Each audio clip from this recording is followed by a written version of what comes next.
April 2ನೇ ತಾರೀಕು ಉದಕಮಂಡಲ ಅಂದ್ರೆ ಊಟಿಗೆ ಪ್ರವಾಸ ಹೋಗೋ ಪ್ಲಾನ್ ಏನಾದರೂ ಮಾಡ್ಕೊಂಡಿದ್ದೀರಾ? ಹಾಗೇನಾದರೂ ಪ್ಲಾನ್ ಮಾಡ್ಕೊಂಡಿದ್ರೆ ತಕ್ಷಣ ಕ್ಯಾನ್ಸಲ್ ಮಾಡ್ಕೋಬಿಡಿ. ಅರೆ ಏಕಾಏಕಿ ಹೀಗೆ ಊಟಿಗೆ ಹೋಗೋ ಪ್ಲಾನ್ ಅನ್ನ ಕ್ಯಾನ್ಸಲ್ ಮಾಡ್ಕೋಬಿಡಿ ಅಂತ ಯಾಕೆ ಹೇಳ್ತಿದ್ದಾರೆ? ಅಷ್ಟಕ್ಕೂ ಆ ದಿನ ಊಟಿಗೆ ಯಾಕೆ ಹೋಗಬಾರ್ದು ಅಂತ ಯೋಚಿಸ್ತಾ ಇದ್ದೀರಾ? ಈ ಕುರಿತ ಡೀಟೇಲ್ಸ್ ಇಲ್ಲಿದೆ, ನೀವೇ ನೋಡಿ. ಏಪ್ರಿಲ್ 2ರಂದು ಸ್ತಬ್ಧವಾಗಲಿದೆ ನೀಲಗಿರಿ ಜಿಲ್ಲೆ. ಇ ಪಾಸ್ ಕಡ್ಡಾಯ ಆದೇಶ ಖಂಡಿಸಿ ಪ್ರೊಟೆಸ್ಟ್. ಏಪ್ರಿಲ್ 2ರಂದು ಊಟಿಯಲ್ಲಿ ವ್ಯಾಪಾರ ವಹಿವಾಟು ಬಂದ್. ಹೌದು, ಇತ್ತೀಚೆಗೆ ತಮಿಳುನಾಡಿನ ಹೈಕೋರ್ಟ್ ನೀಲಗಿರಿ ಜಿಲ್ಲೆಗೆ ಹೋಗಲು ಇ ಪಾಸ್ ಕಡ್ಡಾಯಗೊಳಿಸಿ ಆದೇಶ ಹೊರಡಿಸಿದೆ.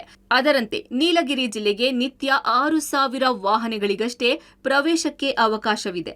ಆದ್ರೆ ಈಗ ಸಮ್ಮರ್, ನಿತ್ಯ ಏನಿಲ್ಲ ಅಂದ್ರೂ 25,000ಕ್ಕೂ ಹೆಚ್ಚು ವಾಹನಗಳು ಆಗಮಿಸುತ್ತವೆ.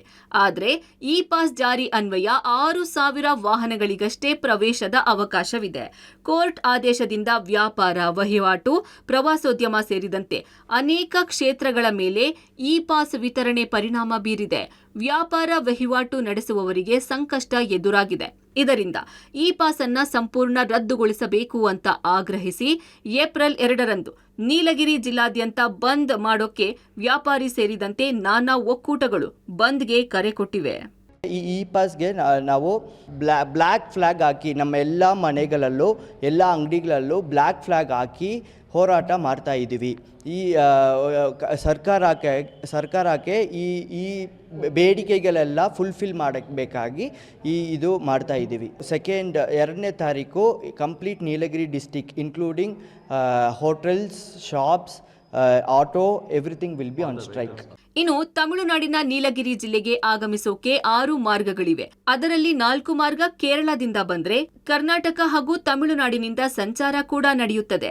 ಈ ಎಲ್ಲಾ ಮಾರ್ಗಗಳಿಂದಲೂ ಸರಕು ಸೇವೆ ಸೇರಿದಂತೆ ಪ್ರವಾಸೋದ್ಯಮಕ್ಕೆ ಬರುವವರ ಸಂಖ್ಯೆ ವಿಪರೀತವಾಗಿದೆ.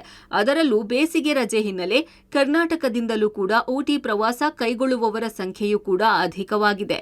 ಏಪ್ರಿಲ್ 1ರಿಂದ ಇ ಪಾಸ್ ಕಡ್ಡಾಯ ನಿಯಮ ಜಾರಿಗೆ ಬರಲಿದ್ದು, ಇದು ನೀಲಗಿರಿ ಪ್ರವಾಸೋದ್ಯಮ ಸೇರಿದಂತೆ ಅನೇಕ ಚಟುವಟಿಕೆಗಳ ಮೇಲೆ ಹೊಡೆತ ಕೊಡಲಿದೆ.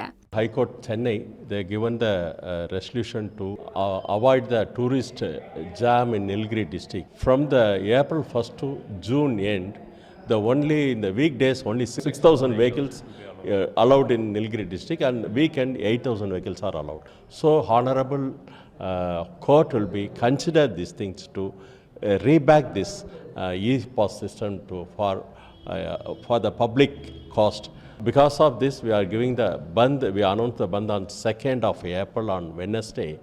So all the Karnataka peoples don't want to come that particular day because they don't get the food and accommodation will be affected. So all the Karnataka people, we are giving the request to give the support for us. ಒಟ್ಟಾರೆ ನೂತನ ಆದೇಶದಿಂದ ಕೆರಳಿರುವ ಸ್ಥಳೀಯ ವ್ಯಾಪಾರ ವ್ಯವಹಾರ ಸಂಘಟನೆಗಳು ಆದೇಶವನ್ನ ಮರುಪರಿಶೀಲಿಸಿ E pass ರದ್ದುಗೊಳಿಸಬೇಕು, ನೀಲಗಿರಿ ಜಿಲ್ಲೆಯ ಅನೇಕ ಸಮಸ್ಯೆಗಳಿಗೆ ಸ್ಪಂದಿಸಬೇಕು ಅಂತ ಬಂದ್ ಮಾಡಲು ನಿರ್ಧರಿಸಿದ್ದಾರೆ.